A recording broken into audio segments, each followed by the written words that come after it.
Date divided by capital employed. अब आप कहेंगे कि आउट ऑफ नोवेयर ये कौन सी रेशो है? ये सॉल्वेंसी रेशो का लास्ट पार्ट है।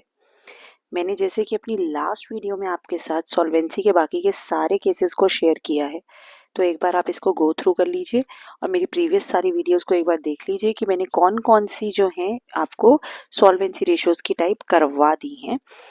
मेरे चैनल पे आप जाके देख सकते हैं। शॉर्ट्स में मैंने सारी की सारी ऑलमोस्ट सॉल्वेंसी रेशोज़ मैंने शेयर कर दी हैं, जैसे कि डेट टू इक्विटी मैं आपके साथ शेयर कर चुकी हूँ, टोटल एसेट टू डेट मैं आपके साथ शेयर कर चुकी हूँ, आपके साथ मैं प्रोप्राइटरी रेशो को शेयर कर चुकी हूँ, आपके साथ मैं इंटरेस्ट कवरेज रेशो को भी कल का वीडियो में शेयर कर चुकी हूँ।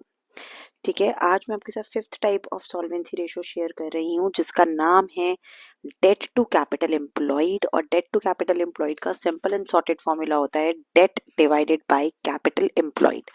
अब आप इस चीज़ के लिए होंगे कि मैम डेट का मतलब तो हमने आपकी प्रीवियस वीडियोस में देखा है कि जितनी भी हमारी लॉन्ग टर्म बोरोविंग्स हैं और हमारे जितनी भी लॉन्ग टर्म प्रोविजंस हैं, अगर हम इन सबको प्लस कर देंगे तो हमारे पास डेट आ जाएगा। डेट का मतलब है हमारी सारी नॉन करंट लाइबिलिटीज, जितनी भी मेरे डिबेंचर्स हैं, बैंक की बोरोविंग्स हैं, बैंक लोन्स हैं, ये सब they all constitutes to be the part of my long term borrowings and debt. तो डेट तो बहुत ही सिंपल एंड सॉर्टेड है, लेकिन अब सवाल आता है कि मैम कैपिटल एम्प्लॉयड को हम कैसे कैलकुलेट करते हैं?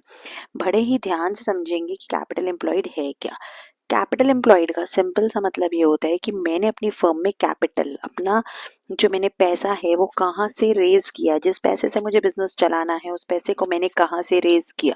उस पैसे को हम कहाँ से रेज कर सकते हैं? या तो वो घर का पैसा हो सकता है जिसे हम ओनर्स फंड कहते हैं, या तो बाहर का पैसा हो सकता है जिसे हम बोरोड फंड कहते हैं।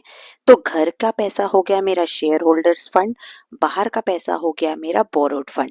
शेयर होल्डर्स फंड का सिंपल मतलब हो गया मेरा जो पैसा शेयर कैपिटल से आ रहा हो, और बोरोड फंड का सिंपल मतलब होगा जो मेरा डिबेंचर या बैंक लोन से पैसा आ रहा हो। तो अगर मैं अगर मैं शेयर होल्डर्स फंड को प्लस कर दूंगी डेट के साथ, मतलब अगर मैं शेयर्स को डिबेंचर्स के साथ ऐड कर दूं, तो इन दोनों से मिला करके जितना मेरा पैसा इकट्ठा हुआ है उस पूरे पैसे को हम क्या कहेंगे? Capital employed.